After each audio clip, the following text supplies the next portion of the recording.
Hello and welcome to Twist List. Today we are looking at 10 misconceptions about barbarians. History is written by the victors, and the victors are often large, arrogant empires not particularly inclined to look favorably on other cultures. It therefore became commonplace for entire peoples to be thought of as barbaric. We've mentioned before how the term itself came from the ancient Greeks, who dismissed foreign languages as sounding like bar. A relentlessly xenophobic society, the Greeks believed that people were either Greek or barbarian. Later, the term came to designate any tribe or nation that did not conform to certain codes and customs.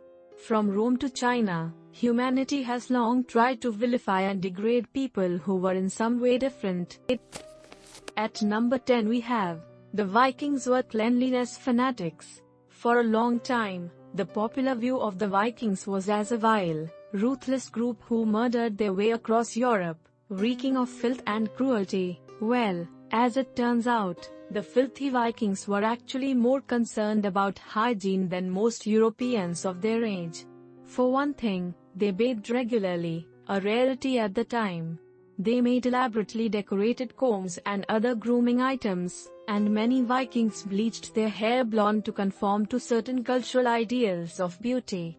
They even designated Saturday, or Eogradagur, as a day for washing. Norse settlements in Iceland actually had a law which called for the most severe punishments for offenders who intentionally made someone dirty as a means of disgracing them. The ninth spot on the list is occupied by Rome actually flourished under the Goths. History books tell us of the glory of Rome and how it was brought to an end by either the Visigoths sacking Rome in AD 410, the Vandals sacking Rome in AD 455, or Odoacer deposing the Western Emperor in AD 476. In truth, Rome pretty much survived. Roman culture, traditions, practices, laws, and even political structure, the Senate, were left at least partially intact. Under the rule of the Ostrogoths, particularly Theodoric the Great, the city flourished. The Ostrogoths were formerly pagan, but converted to Arianism, a heretical Christian sect. Still, people were actually open and tolerant of these differences, and Aryan Goths lived peacefully with other Christians and Jews. Roman arts and literature were fully embraced, but nothing good lasts forever. Thanks to their pagan roots, the Ostrogoths believed that Theodoric's dynasty, the Umlas, were of a sacred bloodline descended from the gods themselves.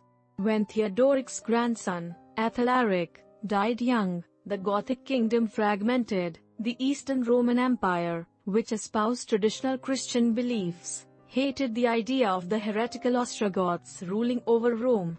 The Emperor Justinian also had his eyes set on reclaiming the Western Roman Empire.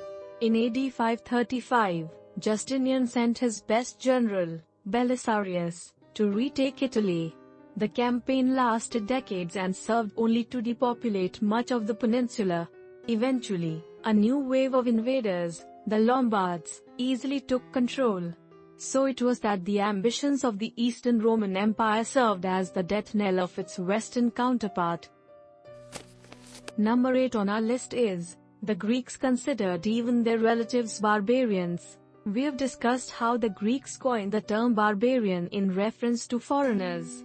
Oddly enough, they also referred to their own neighbors and kinsmen in the same manner, either as an insult or simply because they found their dialect too confusing. For instance, when Stratonicus, a harp player from Athens, was asked who the greatest barbarians were, the famous musician nonchalantly replied, "The Eleans." Were the Eleans from faraway lands like Persia or Africa?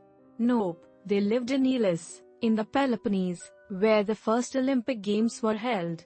Even the prominent orator and statesman Demosthenes denounced Philip II of Macedonia, Alexander the Great's father, as a barbarian, since he not only isn't a Greek and is quite unrelated to Greeks, he isn't even a barbarian from a respectable place, but a miserable Macedonian. At number 7 we have, the Greeks actually borrowed a lot from barbarians. The Mycenaean civilization flourished in Greece during the Bronze Age. Their system of writing is known today as Linear B. It followed an even older writing system known as Linear A, which was developed by the Minoans, an ancient civilization which prospered on the island of Crete. The Mycenaeans, known as first true Greeks, actually borrowed heavily from the Minoans in culture, art, and language. Centuries later, the Greeks ended up borrowing the Phoenician alphabet. Historians differ as to whether the Greeks started borrowing from the seafaring Phoenicians during the 9th century BC, or as early as the 12th century. As for numbers, Greek mathematicians such as Archimedes and Euclid have gained eternal fame. But it seems that the Greek system of numbering was borrowed as well. Recent evidence shows a striking similarity between Greek alphabetic numerals and Egyptian demotic numerals. Dr. Stephen Chrysomalis has suggested that trade between the civilizations led the Greeks to realize that the Egyptian system was superior, leading them to partially adopt it around 600 BC. Yes, for all the disdain the Greeks had for barbarians, it seems they and their ancestors were more than happy to adopt their ideas. Number 6 on the list is the origins of Chinese ethnocentricity. Many people are quick to assume that Chinese ethnocentrism, or rather xenophobia, may have come from recent history. It would be easy to note how communism divided East and West, or how the Boxer Rebellion at the turn of the 20th century sparked anti-Western sentiments.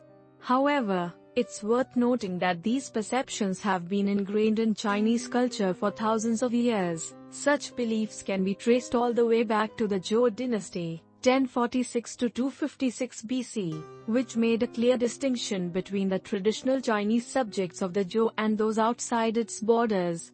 In many ancient texts, non-Chinese are described as part animal, akin to birds and beasts. Confucius also reportedly said that the barbarians with a ruler are not as good as the Chinese without one. Mencius criticized a scholar for adopting the ways of a foreign teacher, telling him, "I've heard of using what is Chinese to change what is barbarian, but I've never heard of using what is barbarian to change what is Chinese." A slightly contrasting Neo-Confucian view argued that the Zhou should peacefully assimilate these foreign cultures and raise them to an equal status. In this view, no matter where under heaven or on earth, if a man possesses ritual and righteousness, he is a part of the Middle Kingdom.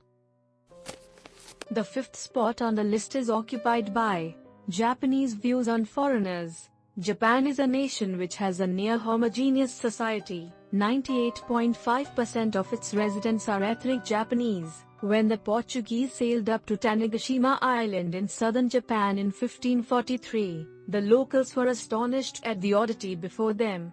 A later account described how the newcomers eat with their fingers instead of chopsticks. They show their feelings without self-control. They cannot understand the meaning of written characters. They are a harmless sort of people. This culture clash led to Westerners being labeled Nanban, literally southern barbarians, for they arrived from the south. When the Dutch arrived, they were still considered Nanban, but prefixed with Como or red hair. Apparently the Dutch traders were all redheads. Trade between the West and Japan continued harmoniously until Japanese isolationism closed off the island nation.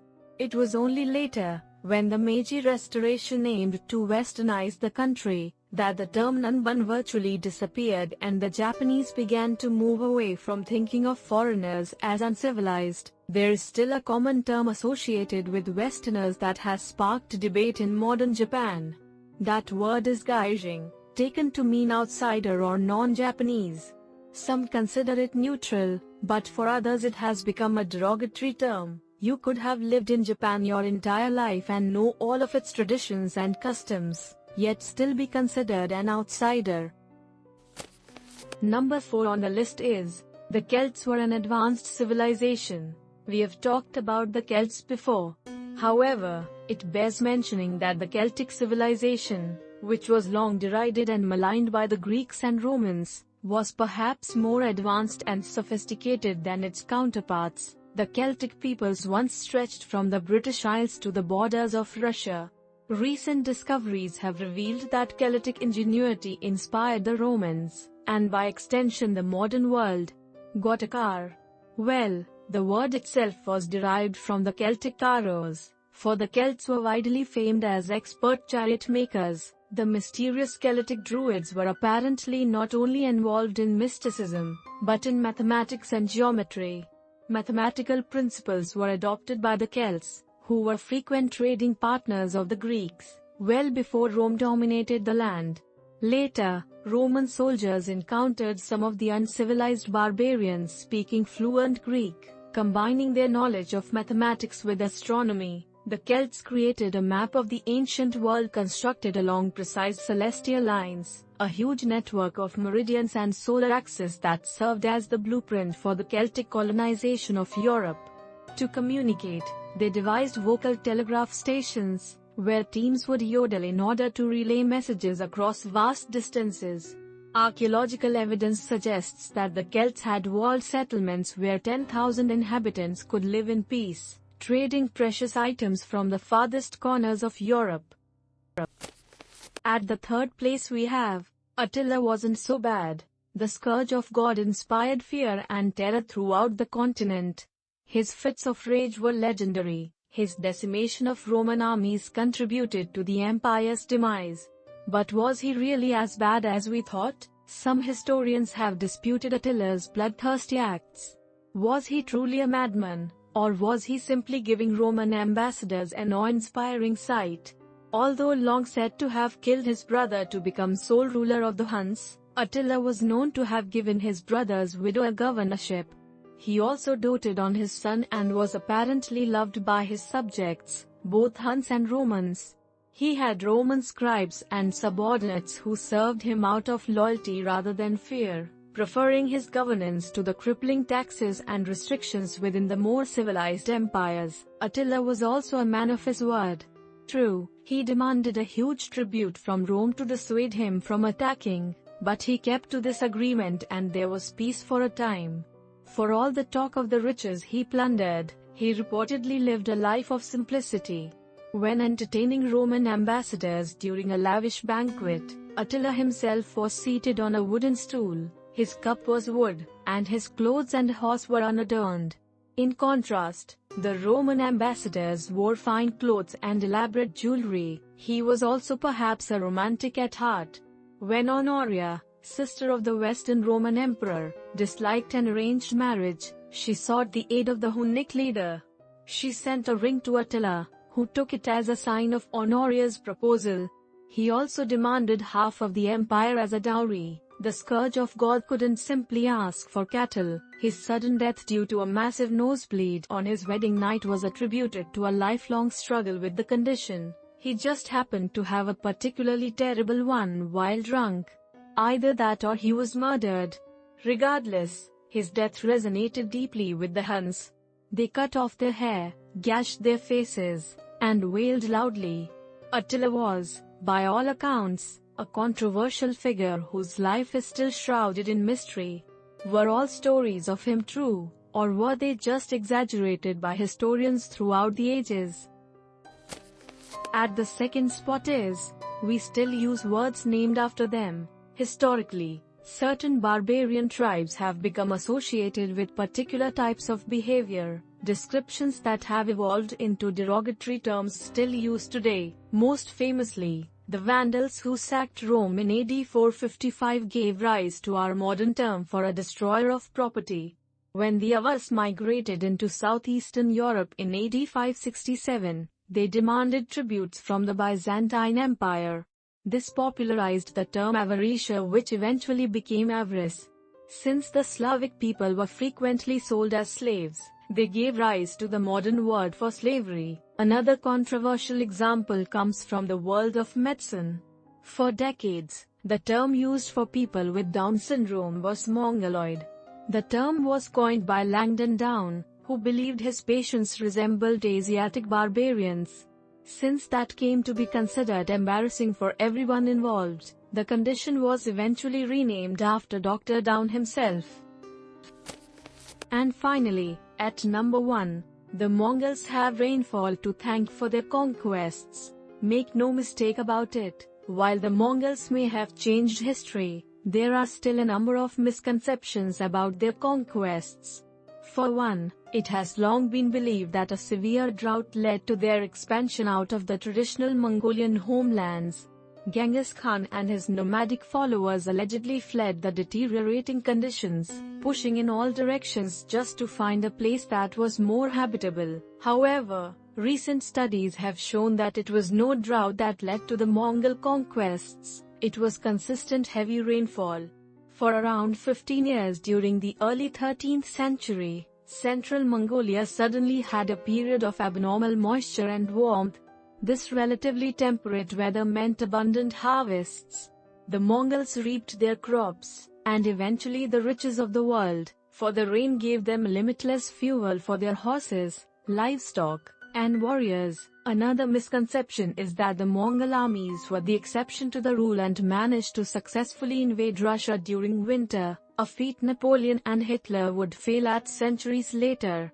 But this is a faulty comparison. Napoleon's invasion in 1812 took place during what climatologists call the Little Ice Age, when the northern hemisphere went from cozy to downright frigid.